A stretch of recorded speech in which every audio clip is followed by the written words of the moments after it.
दोस्तों, आज की कहानी है पति देव में मायके में रहने के लिए तरस गई हूँ। दोस्तों, कहानी शुरू करने से पहले अगर आपने चैनल को सब्सक्राइब नहीं किया हो तो कर लीजिए ताकि आपके पास पहुँच सके हर नया वीडियो।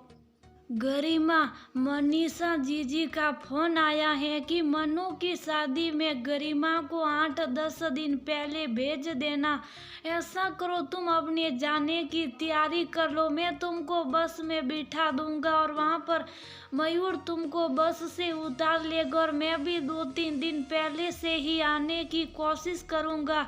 शोभित एक तरह से गरिमा को आज्ञा देते हुए बोले, लेकिन शोभित, मैं तो शादी के दिन ही जाऊंगी और दूसरे दिन ही वापस आ जाऊंगी। गरिमा दृढ़ संकल्पित शब्दों में बोली, क्या कर रही हो तुम? तुम्हारा दिमाग तो सही है, तुमको मालूम है ना मुझको ना सुनने की आदत नहीं है। शोभित एकदम से हड़का कर बोला, शोभित, ना सुनने की आदत नहीं है तो आदत डाल दो गौरी। गरिमा की बहन की शादी में मम्मी पापा रो आए थे। यहाँ ये कहूँ कि तुमने रुला मारा था, पता नहीं क्यों तुमको मेरे मायके में रुकने के लिए सीढ़ सी है। उन लोगों ने एक तरह से तुम्हारे पैरों में सिर तक रख दिया था कि तुम मुझको कम से कम 2-4 दिन पहले तो भेज दो, लेकिन तुम अपनी जिद पर अड़े रहे।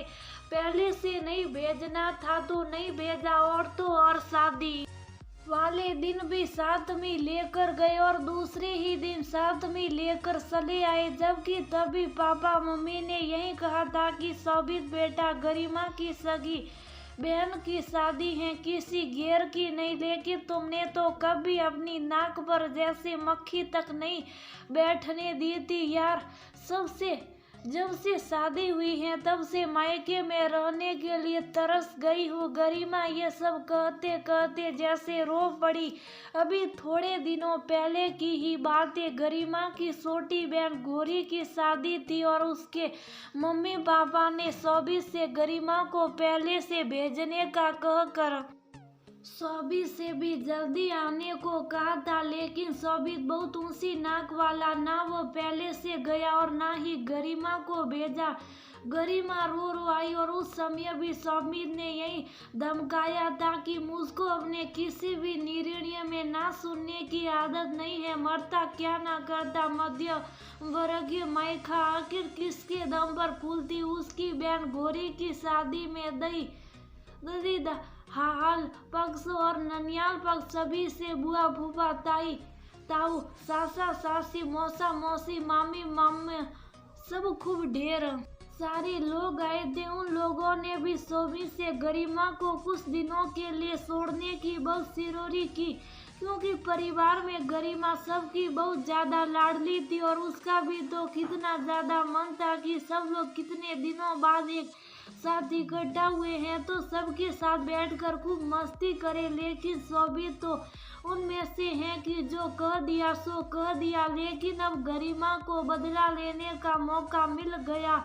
उसकी सगी ननद मनीषा शोभित से 12 साल बड़ी बहन की बेटी की शादी थी और शोभित गरिमा से उनके घर पहले से जाने के लिए बोल रहा था, लेकिन आज पता नहीं गरिमा के अंदर कहां से इतनी हिम्मत आ गई कि शादी के बाद आज उसने पहली बार शोभित की बात को बिल्कुल सिरे से ही नकार दिया।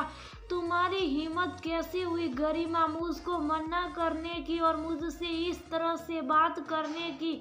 याद भी है कि मैं तुम्हारा कौन हूँ? शोभित अपने अ पर चोट लगने के कारण एकदम से तिल मिलाकर बोला, शोभित, मुझको अच्छी तरह मालूम हो कि तुम मेरे पति हो और मैं तुम्हारी पत्नी। और रही बात हिम्मत की, शोभित, तो कुछ हिम्मत परिस्थितियों के कारण अपने आप आ ही जाती है। मेरी छोटी बहन की शादी थी, किसे ऐसे घेरे की नहीं, लेकिन मुझको तुमने मेहमानों की तरह से भेजा और वैसे ही बुला लाए।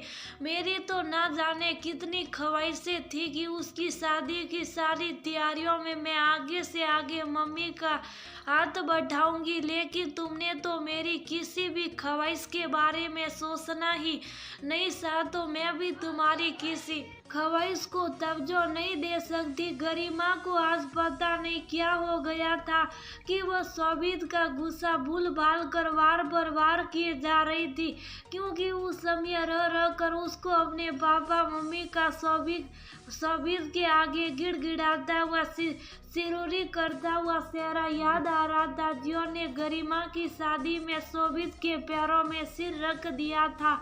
लेकिन उस समय शोभित का दिल बिल्कुल भी नहीं पिघला था। प्लीज गरिमा मानो, जो मैंने जीजी को आश्वासन दे दिया है, उनको तुम्हारे ना जानने से कितना ज्यादा बुरा लगेगा। अब तुम ही बताओ कि मैं उनसे अब क्या कहूँगा। अब तो शोभित गिड़गिड़ाने लगा। शोभित, ये तुम्हारी सिर दर्द है कि तुम उनसे क्या कहते हो। मैंने तो दृढ़ संकल्प ले लिया है कि मन्नू की शादी में उसी दिन जाऊंगी और दूसरे दिन ही वापस आ जाऊंगी। इतना कहकर गरिमा अपने काम में लग गई, बिना शोभित के बारे में कुछ सोच कर।